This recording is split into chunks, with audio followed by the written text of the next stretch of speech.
I can't believe we did that. Think of it this way. Maybe we won't have to follow through. Oh, of course we will. We promised this guy that we were going to go to... What's the name of that place again? The Comedy Closet. Right. The Comedy Closet. I mean, we promised him. Plus, it's not like something we would do in Landview. Good point. No comedy clubs in Landview. I can't see RJ letting some comic loose in his club. Oh. What's the matter? Nothing. Talk to me. Okay, you just reminded me of RJ. Honey, he's some cheap, wise guy. Forget about him. No, he threatened you. And ever since Carla was murdered, he's become a powerhouse. You have to take any threat he gives you very seriously. I do. Okay, but we're in New York, all right? RJ's in Landview. When I get back to Landview, I'll deal with him. Right now, come on. I've got something I want to show you. All right, where are we going? Oh, out. Yeah, but where? You know, Harrison, that's your problem. You always need to know the details to everything before you can get started. All right, but we will get back in time to do that comedy closet thing, right? Don't worry about it. Okay? Okay. You know, I never realized that you worry about so many things. Yeah? Well, you just face it, Vegas. What turns you on about me?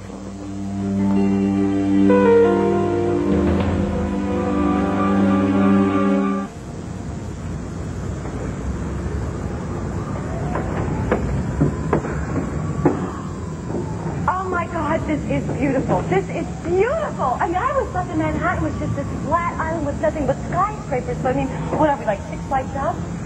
I mean, we can see the world, and it's all lit up. I used to come up here all the time when I was a little kid.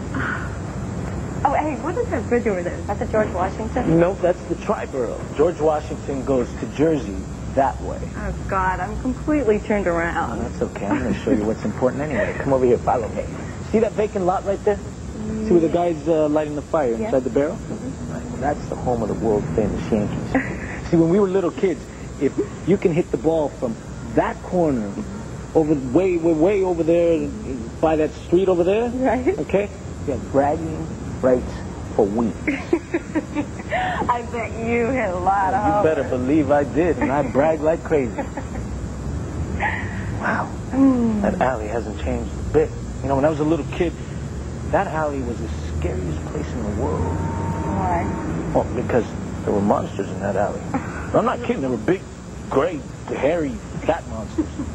But it took me like 2 years to get all the way down to the end. When I finally did, I discovered it wasn't a monster at all. It was some old junk collector who just happened to roam around the neighborhood. Yeah, sounds like you really were happy here. Yeah, I guess so. I had my mom and dad who loved me, my abuelita who took care of me. I had a good school, good friends. You know, every June through September, we used to get ice cream from this truck who used to show up right after dark. Right there, that corner.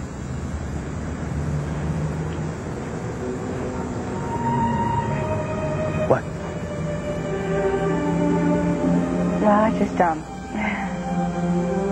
used to just feel like, I didn't belong in your world, like we were just too different. And now it's like I know so much more about you that I never knew before.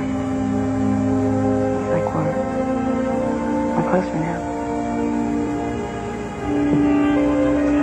I used to think we were too different, too.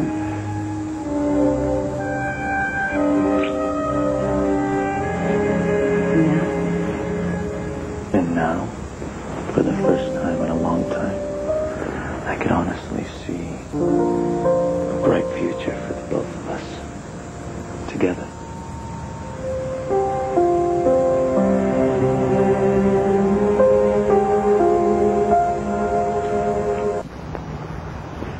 Hey, Antonio, what was this used for? That's for pigeons. Right.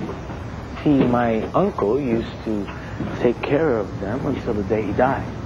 He used to say they were his mejor amigos, his best friends. Hey, kind of like my wrens. Your what? Wrens, you know. Those little birds. Right. Yeah, well, my mom used to give me a hard time, too, when I was a little girl. She used to always say to me, Andrea, honey, why are you feeding those dirty little birds? They're nothing but a nuisance. I liked them. Where was this? Back in Arizona, where I grew up. Oh, lots of open space. Yeah, sort of. But... Well, we lived in a trailer park, so it never really kind of seemed that way. And how many wrens did you have? 20, 30, 40, I don't know. They used to live in these trees, and I used to come home after school and I'd go out in the backyard with a loaf of bread, and they would all just swoop down.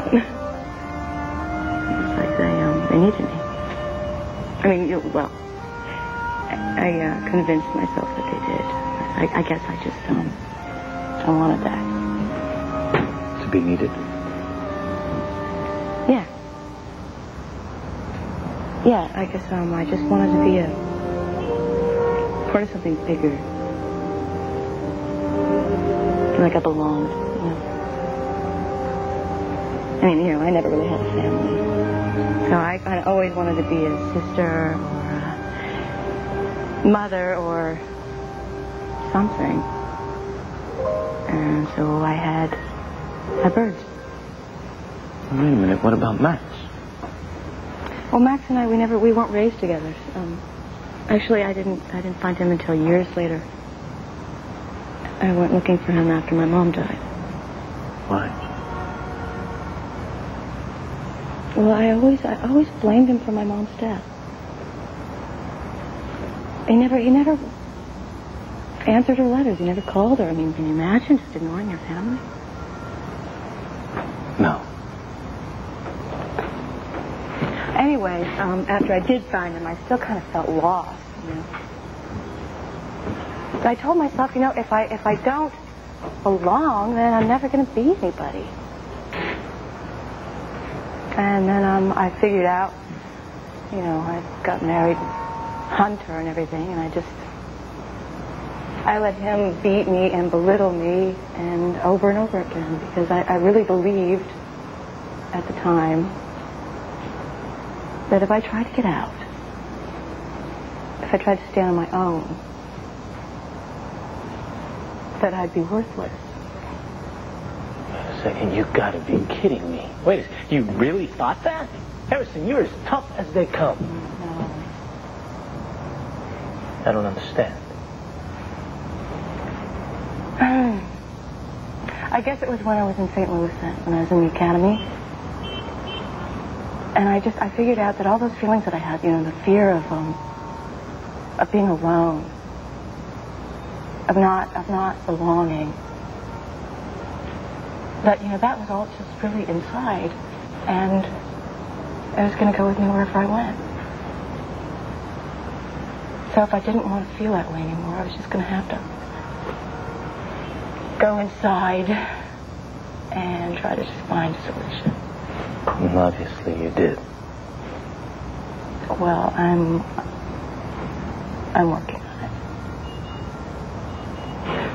But anyway, you know, I'm like you, and I say that the past is just that. The past, let's just put it back where it belongs, and all that matters is the future, right? Right. Our future.